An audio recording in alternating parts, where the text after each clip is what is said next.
Masunuring bata talaga to si Bimbim. Ang sabi ko, bumili ng 2 buns. Bumili ng 2 tasty, ang lalaki pa, pisti lang. So, imbis na tinapay na papalamanan lang, nagbago ng desisyon ko. Gawa na lang ng French toast. Ayan, 3 binating itlog, pinch of salt lang. Tapos 2 pouch ng condensed na ganito.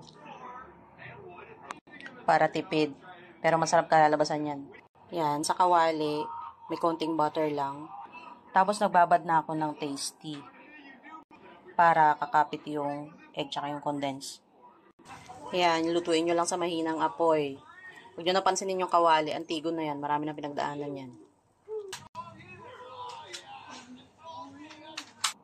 So, ayan. Nakagawa tayo ng 8 million pieces.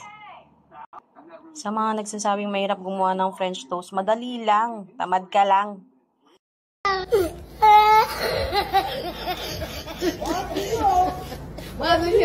Oh my God.